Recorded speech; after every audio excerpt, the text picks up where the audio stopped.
Hey everybody, this is Mr. Beckstrom again. Today we're going to be looking at Chapter 8. Here we're going to be looking at administering medication. The chapter is called Oral Medications, and we're just going to have this one video for this chapter. It's not really set up in sections. There are 3 homework assignments associated with it. However, all 3 of those will be covered under this one PowerPoint here. All right, well, let's go ahead and get started. So Chapter 8, Oral Medications. So we're going to be looking at a few different methods for calculating doses and what kinds of doses we're dealing with and what kind of units they're in and converting those units.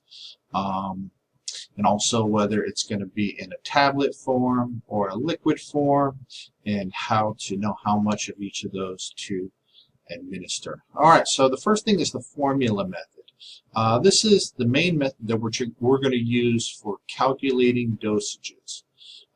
It's commonly used with 3 different methods for converting.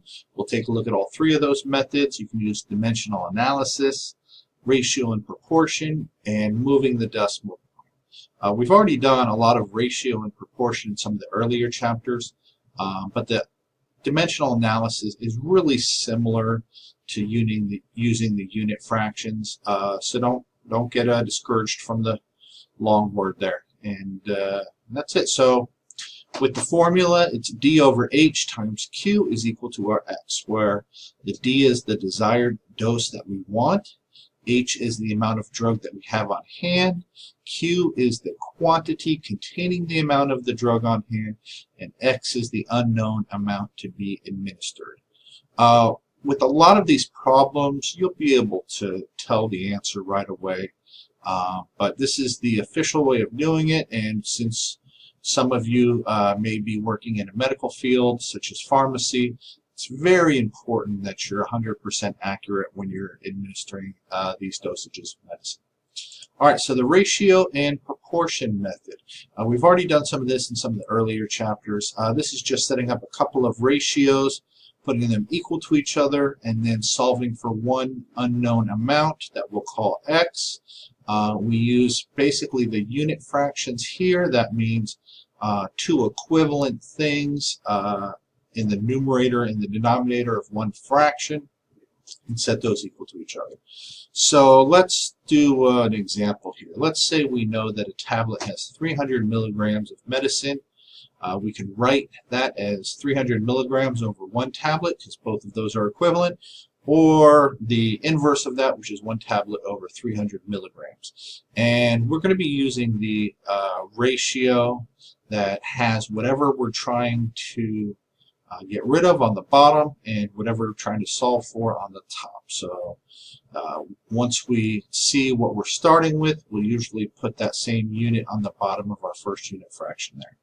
All right, and then what we do is we set those equal to each other, trying to find out what the unknown variable is. In this case right here, suppose we want to prescribe 1,200 milligrams of that medication.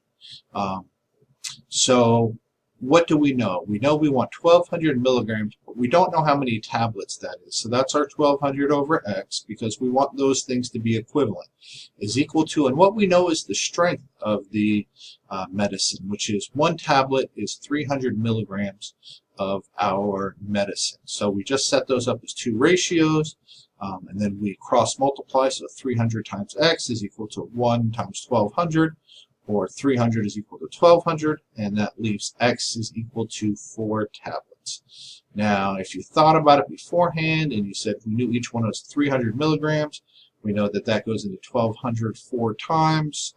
So a lot of these we're able to actually just solve by looking at them, but we want to know how to do these, especially for conversions that are a little bit more tricky.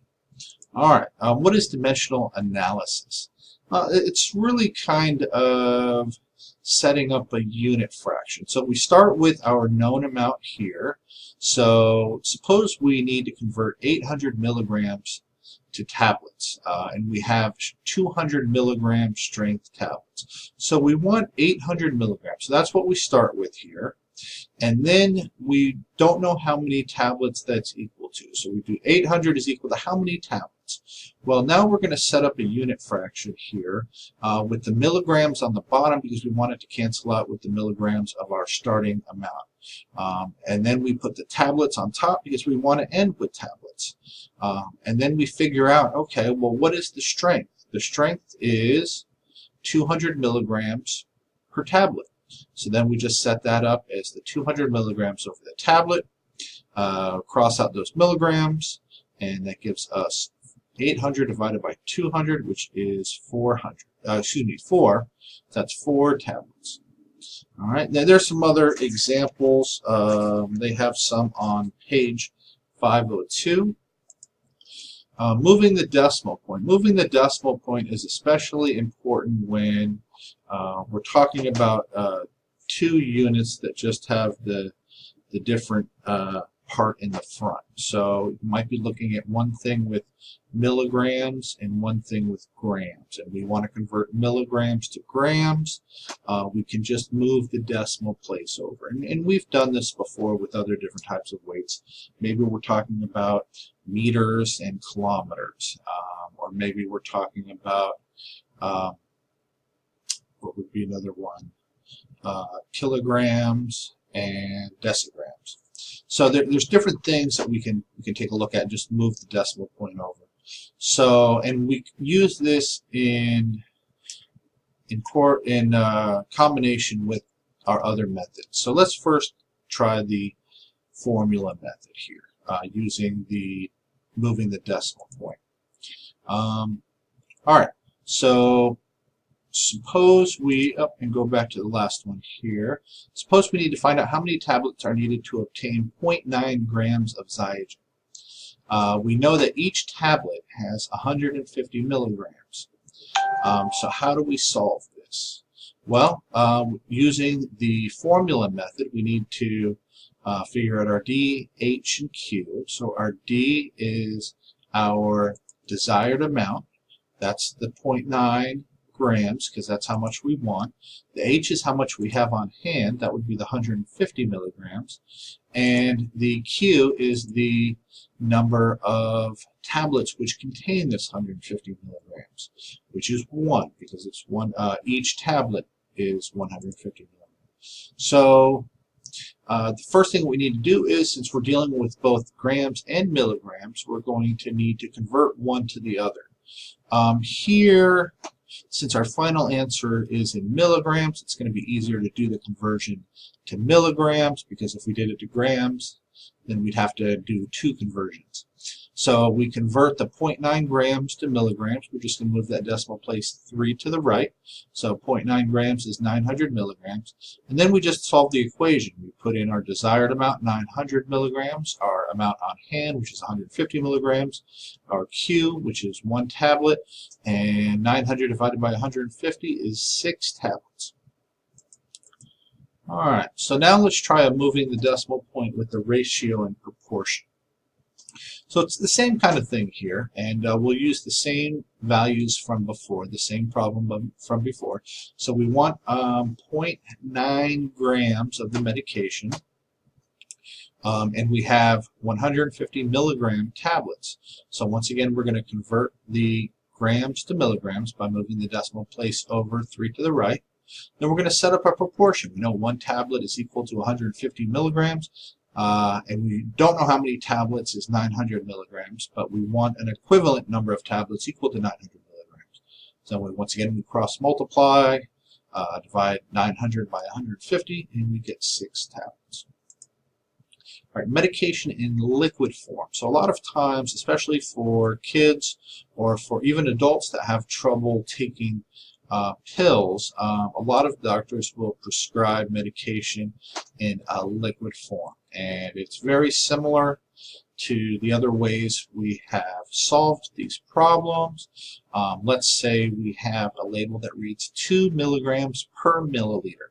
how many milliliters of the solution would we give to the patient if we wanted to prescribe them 10 milligrams?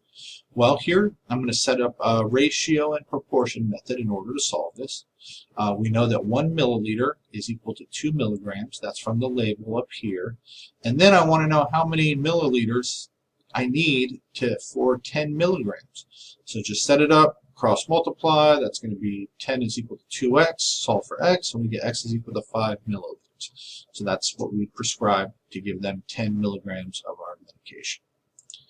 All right, medication measured in milliequivalents. Some drugs are measured in milliequivalents, abbreviated MEQ. Milliequivalents represent the number of grams of a drug contained in 1 milliliter of solution. So suppose a label for K-Tab reads 20 milliequivalents, and we need to administer 120 milliequivalents. How many tablets would the patient take daily? How many would we subscribe? How many would we administer to that patient? So let's use the formula method for this one. So we have desired amount. We want to give 120 of the milliequivalents. The amount that we have on hand is the 20 milliequivalents in 1 tab, and we divide, multiply, and we get 6 tablets. All right, please let me know if you have any questions. All of the homework problems from 8.1, 8.2, and 8.3 should consist of using some of these methods. Also, the book has a lot of examples. It also has the labels that you'll be looking at.